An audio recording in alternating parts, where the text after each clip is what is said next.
シンポジウムシルクロードにおける中国の核実験災害と日本の役割と題しまして、行いたいと思います。私たちはこの日本、世界で初めて核の被害があった国である日本から出発して、私たちは中国の核実験の現状を世界にアピールしたい。そういうつもりで私たちは今日ここで集まってこのシンポジウムをやることにしました。このことは今日ここでシンポジウムをやるだけで終わるじゃなくて、私たちはまずは日本の方々にこの現実を知ってもらいたい。それから世界に発信したい。中国の核実験の現実、現状、世界に知らせたい。そういうつもりで今日ここで皆さんと集まりました。今日のシンポジウム、2つの歴史的な意義があるかと思います。まず、第1点ですが、これは日本の役割ということですが、日本は唯一の被爆国ではありません。最初の核災を受けたわけですけれども、あまりにも唯一の被爆国と言い続ける人たちが多いわけですが、世界を見ますと、このシルクロードの核災害、これは未曾有の核災害ですが、これに対する日本のやはり人道的、科学的な支援ですね。こういったことが今日が最初のですね、情報を発信する大きなシンポジウムです。この中国の引き起こしたこの、大規模核災害ですね。これを日本から世界に向けて情報発信するという歴史的な日です。これが第1点です。第2点。第2点はですね、この問題はですね、対岸の火事ではありません。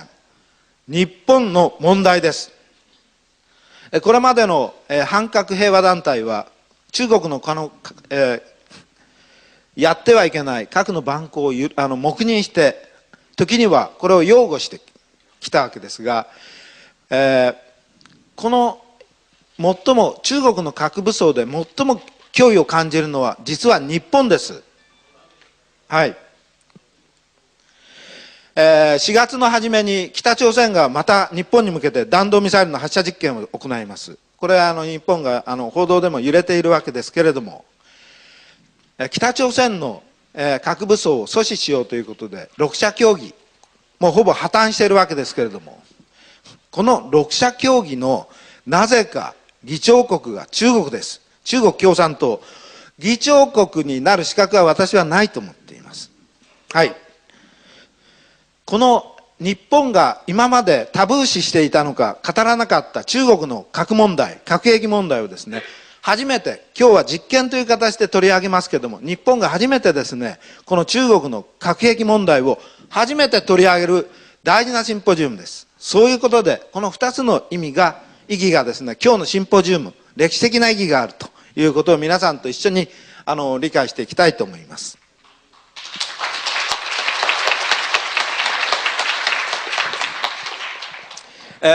私のこの調査研究はですね、2000年8月、カザフ中国国境調査に始まっています。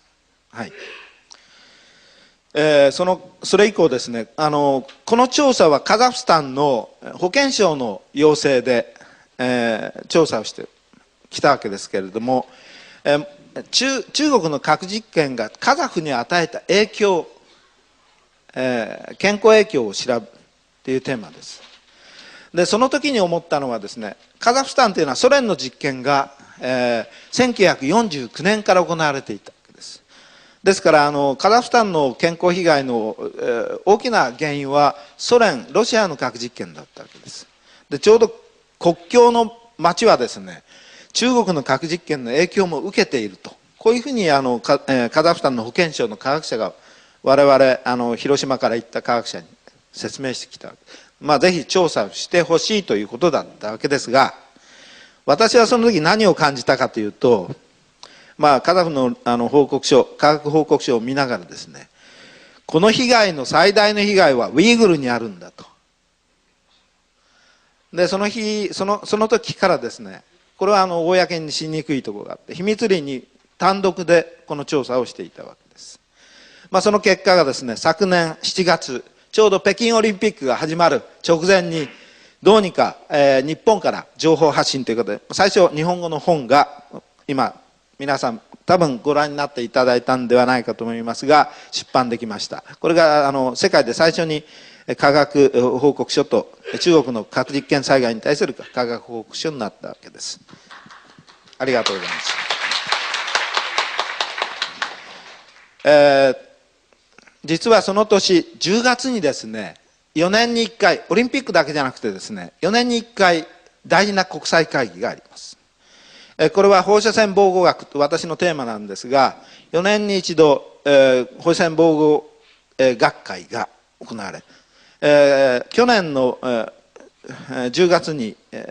南半球のブエノスアイレス、アルゼンチンのブエノスアイレスで国際会議がありました。はい。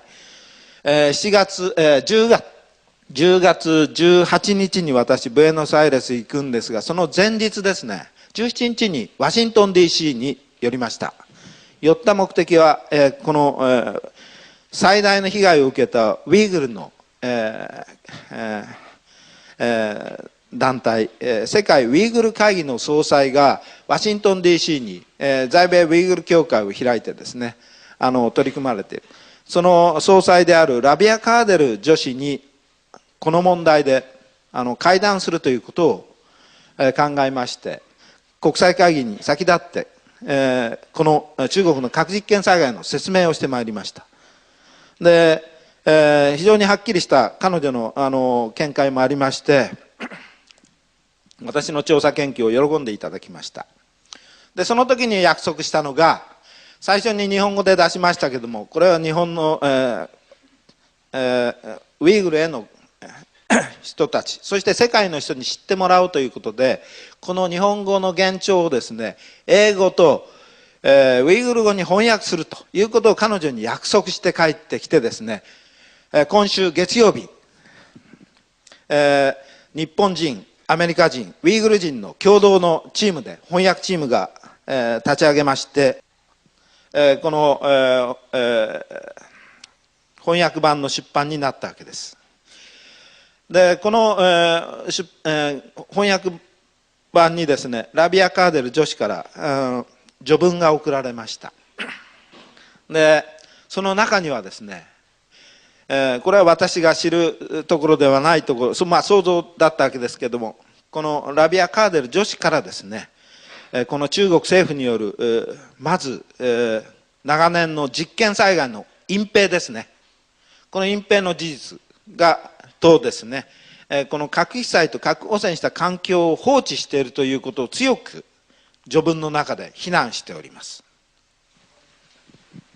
さて、中国の核実験災害の調査の背景ですが、私は広島大学の原爆放射線医科学研究所に博士課程の時にいまして、それがですね、広島の調査が私の原点になっております。ソ連が崩壊してからですね、ソ連の実験場であったカザフスタンのセミパラチンスクの、実験影響、健康影響ですね、この調査を、1995年から行っています。あと、チベットにも関係するんですが、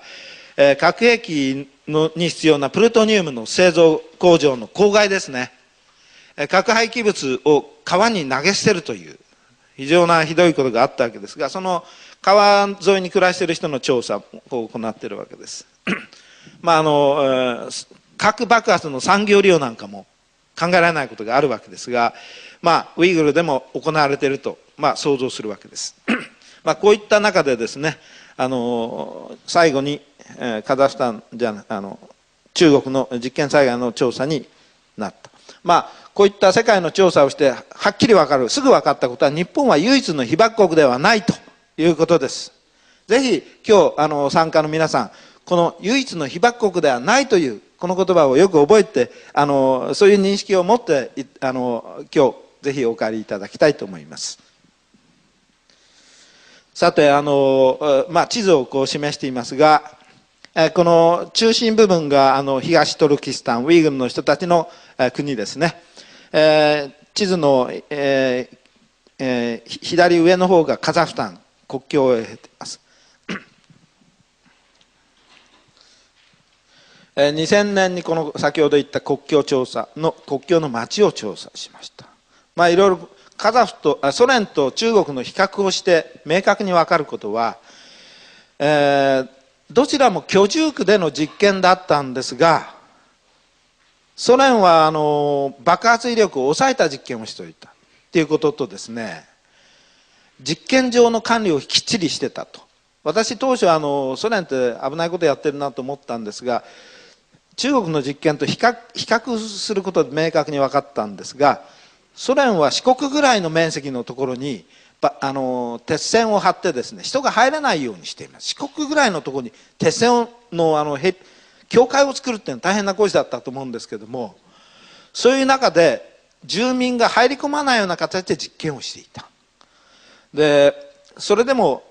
危険なので最大で 0.4 メガトンという形です。一方中国はどうだったかというと、最大で4メガトン、すなわちソ連の10倍の威力、長崎の核の200倍の威力で、ウイグルの人たちの証言を聞きますと、実験場の管理もなく、そういう策もなく、人が出入りをする中で爆発をさせていたと。日本人の私の日本の普通の研究者というか科学者技術者、安全なくして実験なしとよく言うわけですが、とても実験とは言えないものだったと言えるのではないでしょうか。地表で核爆発するとどういうことになるか、この絵を見ながらいきます。広島長崎は空中だったんですが、地表で爆発すると、砂が舞い上がっていくと、砂と核物質が混合していきます。これが核の砂を形成してですね、風に吹き飛ばされて風下に流れて風下に降ってくる、核の砂が降ってくる。それによって遠方で核放射線影響、健康被害を受けるわけですが、これはすでに科学的にその影響の度合いを計算可能になっています。2000年にこの計算手法を私開発しています。これまでのカザフスタンの調査等の経験と、計算の根本理論は米国の理論を用いています。これによってこれまでセンパラチンスクの実験のこと、北朝鮮の核実験などの日本への影響ですね、これを計算しています。で今回この同じ手法で中国の核実験災害を計算したわけです。実験が行われた、一番危険な実験が行われたシルクロードのローラン遺跡というのを皆さんご存知だと思うんですが、ローラン遺跡の近くであるということです。こういうことでですね、シルクロードに大量の核の砂が降ったと。で全46回20メガトンの核爆発をしているんですが、私の計算ではその中で3つの主なメガトン級の危険な核爆発にて計算しました。その結果19万人以上が急性死亡、ということは消滅した村がいっぱいあったということです。あと死ななかったものの甚大な健康被害を受けた、急性症を起こした人たち129万人という数字が出てくるわけです。これは私の科学推定ですが、ラビア・カーデルさんから伺った中国共産党の機密情報として75万人死亡説というのがあるというわけです。この75万人という数字から私の推定と大体一致するわけです。全然医療的なケアを受けない、病院に担ぎ込まれなかったら129万人の中でもかなりの人が死んだかもしれないわけです。あと今回この計算では 3発の計算しかしていませんが、その他も含めると相当な数になるだろうというのは皆さんも想像するんではないでしょうか。ということでこの75万人死亡説というのはかなりの信憑性もあるのかなと今思っています。あと危険な核放射線影響を受けた面積ですが、東京都の136倍以上であるという、とてつもない広い広域な場所がですね、核の被害を受けているということです。これはその時に何かがあったということと、核ハザードがですね、現在も継続して続いているという問題もあるわけです。地下実験も行われて、ただし地下といっても本当に地下かっていう証明はなくですね、ウイグルの人たちの証言を聞きますと、90年代でもですね、火球が地表に飛び出すような危険な爆発をしていると。96年までそういうことをやっているわけですが、あの時に日本の反核団体はですね、フランスの実験を非難したり、大江健三郎氏もですね、ノーベル賞文学者もですね、フランスの実験を非難しましたが、中国のこの蛮行に関しては黙っていたと。そういうことは許されるのかと思うわけです。地下といっても最大で1メガトンの核爆発をしているということで、現在も地下は汚染しているということで、地下が汚染すると何が起こるかというと、地下水汚染になっていてですね、川に染み出してきてですね、周辺の人たちの健康に影響を与えると。これはだから現在21世紀も続いているということなんです。現在も放置されている健康被害、これはラビア・カーデルさんのメッセージにもあったわけですが、私の推定ですが、この3発のメガトン級の爆発で、死産奇形胎児影響ですね、これが3万5000件に以上と、基本となった人口データベース WHO の値を使っています。あと白血病推定3700人以上、甲状腺がんが1万3000人以上ということになる。でこの計算はですね、かなりの角度を確からしさを持っています。放射線防護学の理論というのはかなりの精度を持っています。基本の一つは広島長崎の長年の研究、あとその他、私が使っている基本データはビキニ水爆実験のことあります。そういった実際の長年の調査のそういったデータを使ってこういったものを推定しています。今日ロンドンから来ていただいたアニワル医師らイギリスの医師のグループがウイグルで調査した発がん率ですね。この下の絵は10万人あたりの発がん率、実験直後から発がん率が増加していくという結果です。これはウイグル実験場に近いウイグル地区とその他の中国という見ている、どちらも増加していく。これはすなわち核の砂が広範囲に降ってウイグルの外にも核の砂が飛んでいる、すなわちチベットにも飛んでいるということです。それを証明したデータだと思います。あと、地下実験と言いながらも地表に飛び出している、80年代から90年代ですね、最近でも白血病が発生しているという話を聞きますので、地下というんじゃなくて本当は地下ではないと、非常にとんでもない核爆発を指した国だということを物語っているのではないでしょうか。中国の核実験災害の人道上の問題、最後にまとめていきたいと思うんですが、まずこれは実験ではないと、犯罪行為であるということです。人命を軽視じゃなくて人命を無視した核の蛮行と言えるのではないでしょうか。ウイグル民族が暮らす居住区でメガトン級の地上核爆発を強行したということです。で、ウイグルの人たちの証言から、この核実験災害の事実を中国政府は現地の人たちのみならずずっと事実を隠している、隠蔽してきているということです。その結果ですね、死亡者および健康被害者への補償を一切していない、これが人道上の問題となるわけです。米ソではある程度一定度こういったことについては配慮をして被害者に対して補償とか治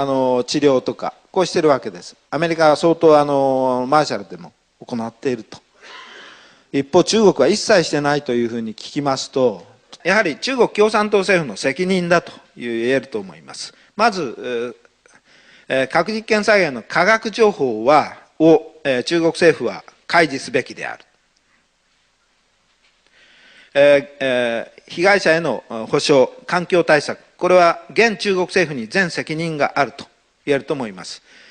この問題はですね、被災者としてはまずシルクロードの民族、すなわちウイグル、チベット、モンゴル、カザフスタンなどですね、そういった民族への責任が現中国政府にあると言えます。もう一つ、中国政府はここを観光地化しているというとんでもないわけですが、すなわちその観光地を訪れる日本人も含めてですね、日本人相当行ってると聞いております。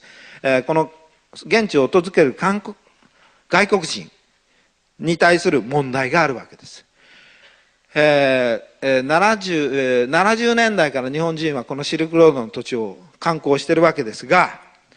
96年まで核実験を しながらですね、日本人含めて外国人がこの地を観光しているというのは理解できないわけですね。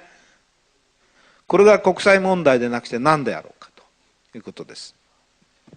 現在の、96年に止まったといえ、現在もですね、この核実験場には高レベルに放射性物質が残留しているということで、放射線衛生上の問題が現在21世紀の今もあるということです。で、その地域及び周辺の地下水による汚染拡大が危惧されると言えます。さて、こんなことがあっていいのかと。中国政府はどうもウイグル地区の遺跡ですね、シルクロードの遺跡を世界遺産に申請してるんだと聞くわけですが、この辺は現地の人の声も聞きたいところですが、私はもし、こういった核ハザードの問題を放置した形で世界遺産に登録されてはならないと思っています。すなわちシルクロードのこの地のですね、シルクロードの世界遺産申請に問題ありと私は思いますが、会場の皆さんはどう思われるでしょうか。ありがとうございます。そこでですね、日本の役割、やはり日本はこの問題について人道的に科学的に取り組むということが望まれるだろうと。唯一の被爆国ではありませんが、最初に核被災を受けてこの問題にやはり心を痛めた国民としてですね、やはり中央アジアの日本にもゆかりのあるこの地域を支援していく、科学的に支援していくということが大事ではないでしょう。ということで、これはウイグルだけではないです。チベットの問題もあるわけですが、地域一帯についてですね、この科学的な支援を展開していこうということで、こういったクラブを立ち上げていきます。日本シルクロード科学クラブ。日本からシルクロードを支援していくという意味を込めてですね、最初シルクロード科学クラブとしようと思ったんですが、やはり日本人の役割と、今日のシンポジウムなんですが、日本の役割を考えると、やはり日本から支援していこうということで、日本という名前を最初に付けさせていただきました。皆さん、このクラブの発足、ご賛同いただけるでしょうか。ありがとうございます。ウイグル人医師のアニワル・トフティさんからご挨拶をいただきます。Hamınızlarga rahmat bizni taklif qilganingizlar uchun. 皆さんこんばんは。 Endi bu nimamizga keldi. Mening ismim Anvar To'xti. Men Sharq Turkistondagi Qumul degan shaharda tug'ilgan, Urumchi degan shaharda cho'ng'igan. 1973-yili men 4-sinf vaqtimda bir chog'da Urumchida 3 kun, Oqqoqida 3 kun to'pi yoqqandi osmondan. Maktabdagi muallim bizga dediki, bu to'pi nimadan kelgan dedi. Tushing bor-ku. Shu yerda bo'ron chiqibdi ekan, shu bo'ron shu tushindagi to'pini meyaga akabdi deb bizga ashna tushuntirgandi. Endi o'ylasam shu chog'dagi shu atom bomba bu portlagandan keyingi ta'sirini ekanligini endi tushundim. 1993-yili men inimning to'yiga qatnashish maqsadi bilan Qumulga borgan chog'da bir odam bilan uchrashib qolgandim. Bu odam Qumul atrofidagi tog'da qo'y boqadi ekan, 400 dek, 500 dek. Bu odam shu chog'da menga mushuna degan. Men Allohni ko'rdim, men Xudoyimni ko'rdim, necha yil burun deb. Bu qandaqsiga sen Xudoni ko'rding deb buni inchiki so'rasa, bu o'zining hikoyasini deb berdi. Bu deydi, ashunda necha yil burun bu qo'y boqayotgan chog'da bir necha askar yana kelgandi. va buningga mashhada sendan boshqadan qo'y boqishga ruxsat qilmaymiz. Sen mashhada amdan qo'y boq, senga pul beramiz va butun qo'yning go'shtini biz yetib olamiz. Shu deydi bir kuni tuyuqsiz bu yer tavridi deydi va osmonda bak yo'g'on ovozdan birsi chiqib yomon kuchli bir xil nur paydo bo'ldi dedi. Bu nur kunning nurdimi kuchli. Bu shu chaqda ha meni Xudoyim kelibdi deb ashada yerda yetib namoz o'qibdi. Bu adam shu hikoyasini tugatib bo'lib chiqqan chaqda men bu odamniki 10 tarafini ko'rdim, 10 tarafini. Buniki 10 tarafi butunlay kuyib ketgan, kuyib saqib qolgan. Hamda hozir o'ylasak bu cho'qim shu atomniki portlashini ko'rib qolgan o'xshaydi. Bu odam 2 yildan keyin tugab ketdi. Bu odamniki qo'ylarini hammasini askarlar sitilib va buni askar doktorxonasiga apirib amdan davolab qo'yibdi ekan. Hamda nimaga keldi? 1994-yili bizning doktorxonaniki bir bizning bo'limning boshlig'i mendan bir gap qilgandi. Hey Anvar, sen deysan sizlarni Uyg'urlarniki tinchlantirdi, yaxshi deysan. Ammo lekin hozir qarab baq, bizning 40 karatning ichida 10 karat Uyg'ur yotadi, 30 karatda Xitoy yotadi. Men shuni anglab o'zimni hayron qolgandim. Chunki men ishlagan doktorxona bu temir yo'lning markaziy doktorxonasi. Bu temir yo'lda 160 ming ishchi xizmatchi bor. Uning ichida 5 ming Uyg'ur bor. Buniki soni naytda yuqori bo'lg'achqa men buni nima uchun mushuna bo'lganligini bir maxfiy tekshirish yapmadım. Buningda 2 yil tekshirib chiqdim va bizning kendi shu rayonda shu rak kasal bo'layotganning ichida birinchi o'rinda turdig'ini qandiroq, ikkinchisi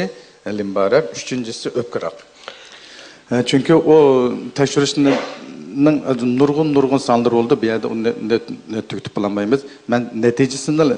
deb beray. Bizning vatanda Uyg'urlar faqat Uyg'urlar emas, yerlik millatlar. Uzun yil turgan Xitoylar mushning ichida bularniki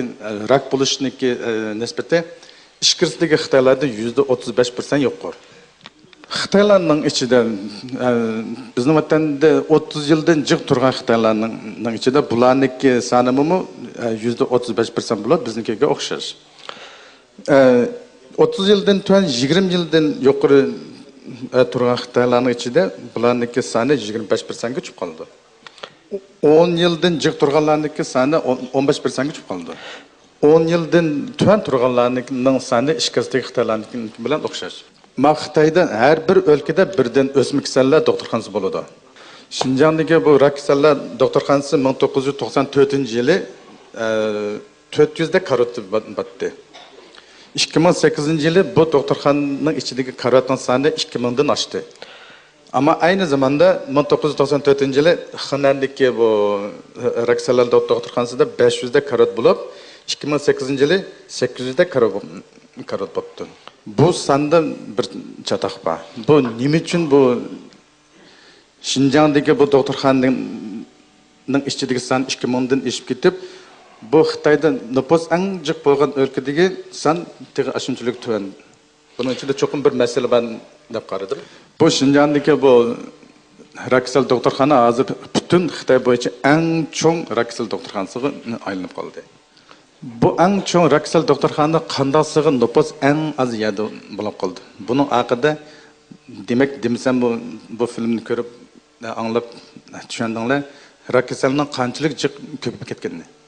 Men bu appagan tekshirishda bu faqat bu doktorxonaga kelgan pul va odamlar, bu doktorxonaga kelolganlarniki soni. Bizning vatanda nurg'un dehqonlar bor. Ularning puli doktorxonaga kelolmaydi. Ularga qanchalik jiq unda Xudoyim bildi. 1996-yili Korldagi temir yo'l doktorxonasi meni taklif qilib, shularni bir oz uchraydigan bir xil kasalni operatsiya qilish birdanga chaqirgandi. Shu operatsiyadan keyin bu operatsiya bo'lgan bu kasalning tuqqini meni bir o'ynatqilib taqqa chiqdi. O'g'i chiqimiz deb taqqa chiqdik. Bu taqqa chiqqandan keyin mening hayron qolganim bu atmoqchi bo'lgan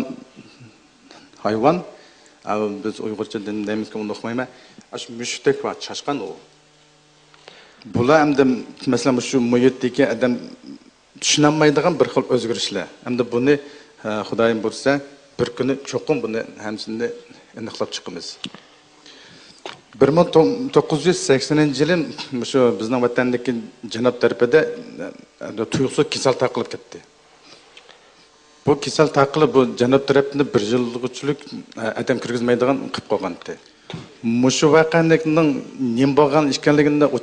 shu chog'da uqmaydim. Keyin Angliyaga kelgandan keyin men bir material izlab turib bir kitob deb qo'ygandim. Qozog'istonda cho'ng'an bir doktor Ken Alibek. Bu burunqi Ruslarniki, Armiyaniki bioweapon shunga uchindiki tranjasi ekanda bu. Shu 1996-yili Amerika borgan chog'da shu yerda Amerikada qab qilib bir kitob yozibdi. Bu kitobning ismi Biohazard. Shu kitobda shu doktor apandi aniq yozilgan. 80-yili Sovetning yordamligida bu Xitoylar bizning vatanda virusni shu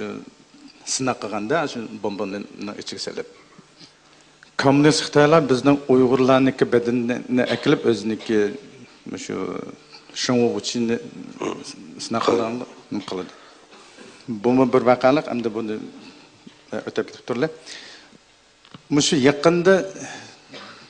meniki bir Amerikadagi bir ag'ina menga bir email soldi. Bu emailda bir narsani açıqladi. 1990-yili atroflarda Xitoylar Pokistonga shu yordam qilib Pokistonning birinchi atom bombasini bizning vatanda portlatib ketgan. 90-yil o'xat tunagan kelgan. Ama bu vaqalik shu 90-yil atroflarda bo'ldi. Bu nima uchun bu Pokiston shu Hindiston o'ziniki atom bombasini portlab bir haftaning ichida bu Pokiston o'zinikini portlaganligi bir sababi. Chunki bu bilan boldirli sinaq qilib bo'lgan. Endi bu Xitoylar deydi 1996-yili atom bombasini qilishni to'xtatdik deydi. Ama lekin 1991-yili Hong Kongda besilib chiqargan bir gazetda bu Lopnurga hozir boshqa davlatdan Xitoy hukumatiga millionlarcha pulni berib Lopnurga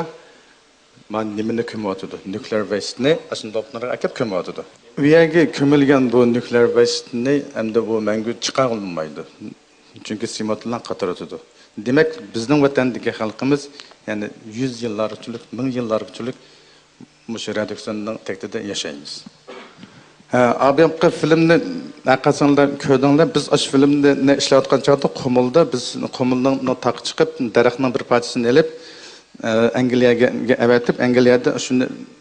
sinaqanda uning natijasi bizning vatandagi daraxtning ichidagi radioaksiyondagi kuchligi Yaponiyada atom bomba portlagandan keyin bu yerdagi daraxtning ichidagi kuchidan 300 yo'qdir. 国際政治学者の藤井元気先生からご挨拶をいただきます。我々がこれから日本人としてどうすべきかということの自覚をここで促したいと思います。で、いくつかのポイントがあると思いますが、一つは今のいわゆる中国共産党の統治体制、シナの共産党、これは地球上最悪の政権であるということですね。人権の問題、それから核兵器の先ほどの実験の問題、から環境の問題等で、世界のいろんな政府があると思いますが、その中で最悪の政府であると言っていいと思います。それに対してですね、我々は傍観者ではなくして、あそこの右側に今パネリストの方の後ろに、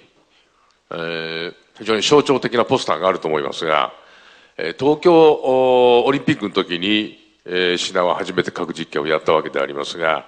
田中角栄の日中国交回復以来、膨大な経済援助というものをつぎ込んできたと。約3兆円、民間が3兆5000億ぐらい、合わせて6兆数千億のお金がシナに流れ込んでおると。これがウイグルで先ほど起きたような、大変悲惨な事件、チベットで起きているような事件を支えている、それを経済の方で支えている現生といいますか、原資をですね、日本人が提供しているということですね。今、直接の経済援助は、なくすると言っておりますが、あそこに ADB と書いてあります。エイジアンディベロップメントバンク。アジア開発銀行というところを経由してチャイナに行ってるんでありますから、全く実態は同じであります。世界最悪の人権環境の破壊国家を経済的に未だに援助し続けているのが我々の政府であると。これは日本人の力で解さなければならないと、思います。それから2番目のポイントでありますが、日本の反核平和運動というのはいかにインチキであるか。本当の核兵器に反対し、核兵器の廃絶を求める、平和を求める運動ではなくて、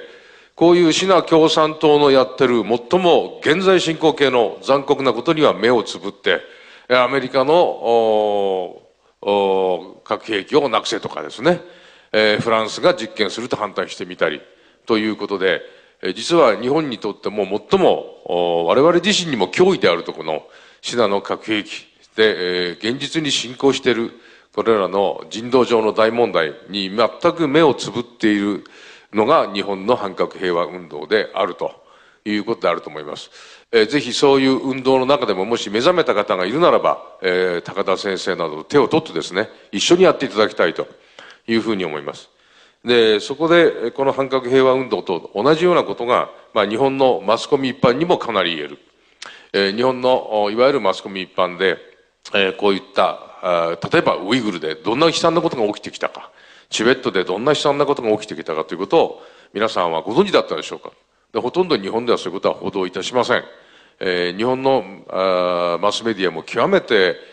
シナの影響力の強い、それによって、半ばコントロールされているメディアであるということ、このことを我々はしっかり自覚しなければいかんというふうに、思います。核実験ができるというのはですね、これは自国では核実験は人が住んでいるところでやらんでしょう。ウイグル人の上で頭の上に核爆発を起こさせるということは、これがウイグルっていうのが外国だからできることですよね。で、これはまさしく植民地支配そのものです。現在進行形の植民地支配が行われている。で、そこには、例えば、ウイグルというのは、そこから出るエネルギー資源が今のチャイナの国内の消費の 35% がウイグル地区から来ていると言われておりますから、非常にそういった意味で豊かなところです。そういったところで経済権益からもどうしても手放したくない。そしてウイグル民族を絶滅してしまう方向に持っていってる。ウイグル人の若い女性をですね、出稼ぎに連れてっちゃう。ウイグル人同士で結婚させない。そして、どんどんそこにいわゆる肝心を入れてくる。普通のチャイニーズを入れてきて、その地域を乗っ取ってしまう。チベットに対してやっていること、ウイグルに対してやっていること、全く同じであります。我々はまさか日本という国が今日の中共の植民地化されるとは皆さんも思ってないでしょう。しかし考えてみてください。日本のマスコミはどうなってるんですか。我々の目や耳を覆っている、そこに情報が、本当に必要な情報が来ないようになっている。すでに北京の政府のシナ共産党の望むような情報しか我々の目や耳には到達しないということは極めて危険な状況ですね。日本が形式的には独立していても、半ばですね、北京によってコントロールされている人たちが、多くが政権の中枢にいるということであれば、半ば植民地であると言っても同じようなことである。日本自身がまず独立するには、この今日のシナの、大変な帝国主義、膨張主義と戦うということが最も大事なことになります。そうすると、日本の国益になるということと、正しいことというのが一致するわけですね。人道上、皆さんも今の話を聞いてひどいことだ。これに対して日本が戦わなければいけない。正しいことしなきゃいけないと思うでしょう。ところが、時に正しいことっていうのは必ずしも国益を増進するとは限らない場合があります。これは個人的にもそうですね。しかし日本の場合やることはですね、この世界最悪の膨張主義、帝国主義の政権、今日の中共と戦うということ。これが世界最悪の政権です。で、それがイコール日本の国益でもあるわけですね。から、最後に言えば、この、いわゆる肝心、普通のチャイニーズ、漢民族自身がですね、今の政権の下では、やはり、同様に人権無視の状況にあるということでありますから、今の中共体制というのは、地上に存在する、最悪の政治体制であると。ソ連邦が滅んだ後ですね、今の体制が一番悪い体制なんだということ。こういうところとつるんでお金儲けするなんていうことはですね、これは非常に恥ずかしいことであるということが日本人の自覚にならなければいかんと思います。以上でございます。どうもご清聴ありがとうございます。